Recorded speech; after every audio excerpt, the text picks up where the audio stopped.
আমরা আজকে আপনার এই জমিতে ক্রিস্টাল কোম্পানির পক্ষ থেকে এসেছি। যে সিকোসা আপনি যেটা ব্যবহার আপনার জমিতে ডেমনস্ট্রেশন করা হয়েছিল তার প্রদর্শনী ক্ষেত্রতে, তো আপনার থেকে আমরা এর ফলাফল আজকে জেনে নেব। এখানে সমস্ত কৃষক বন্ধুরা এখানে আছেন, তো তার আগে আপনার একটু নাম, ঠিকানা এবং পরিচয়টা একটু যদি আপনার আমাদেরকে জানান। আমার নাম সত্যব্রত নন্দী, ডিস্ট্রিক্ট বাঁকুড়া, গ্রাম বিদ্যানন্দপুর। আমার চাষের জমি রায়পুর, আসনমণি মৌজা। আচ্ছা, এই জমিটাতে কতদিন আগে, আজ থেকে কতদিন আগে? 40 দিন আগে। এবং আপনি আপনার মতো করে ডান দিকের অংশটাতে ব্যবহার করেছিলেন? ওইটা সাথী আর পিন্স দিয়েছিলাম। আচ্ছা, তো আজকে 40 দিনের মাথায় দাঁড়িয়ে আপনি কি ফলাফল দেখছেন? আপনার নিজের যে অভ্যাস ছিল সেখানে কি ফলাফল, আর যেখানে আপনার সিকোসা ডেমো করা হয়েছিল তার কি ফলাফল? সিকোসার রেজাল্ট ভালো। সিকোসাতে আমাকে নিড়ানি দিতে হয়নি। আচ্ছা আচ্ছা, আর আমার সাথী বা পিন্স যেটা দিয়েছিল আমি নিড়ানি দিয়েছি।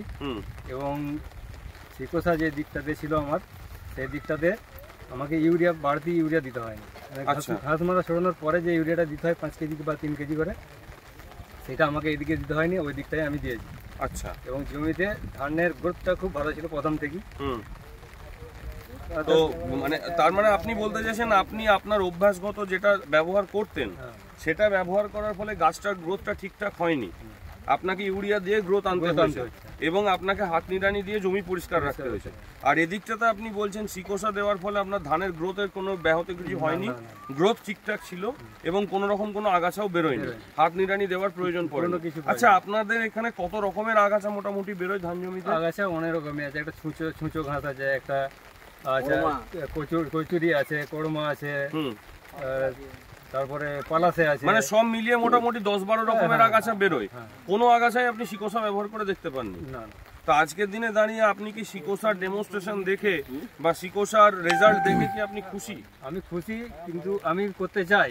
আপনি ব্যবহার করতে চাই। আচ্ছা, দামটা একটু, দামের ব্যাপারে আমি আপনাকে বলতে পারি, আপনি যে আপনার পুরনো অভ্যাসের যে ওষুধগুলো ব্যবহার করেছেন তার দাম, নিড়ানির খরচা, এবং আপনি যে বললেন যে সারটা আপনার লেগেছে ধান গাছটা যে বসে গেছিল সেটাকে তোলার জন্য, সেই খরচাগুলোকে যদি আপনি এক করেন দেখবেন আপনার পার বিঘাতে সিকোসার খরচা থেকে সেটা অনেক বেশি। আমার ওইটা ছড়ানোর থেকে এটা ছড়ানো খুবই সুবিধা। একদমই ঠিক বলেছেন আপনি, ছড়ানোটা খুব সুবিধা, কারণ এটা গোটা জমিতে আপনাকে না ছড়ালেও ওষুধটা নিজে নিজে ছড়িয়ে পড়তে পারে গোটা জমিতে। কিন্তু ওই ওষুধটার ক্ষেত্রে সেটার জন্য একটা বালির পাত্র নিয়ে আপনাকে নেমে গোটা জমিতে ছড়াতে হয়, তাই তো? একটা লেবার, এটা যদি একটা লেবার করে, একটা লেবারে 10 বিঘা জায়গা ছড়িয়ে দেবে, ওটাতে সেটা পারবে না। মানে আপনার সময়ও সাশ্রয় হয়েছে। ছড়াতে গেলে আমাকে তো বালি লাগবে, বালি কিনতে হয়। ঠিক ঠিক ঠিক। এটা একটা বোতলের মাধ্যমে ছড়ানো যায়।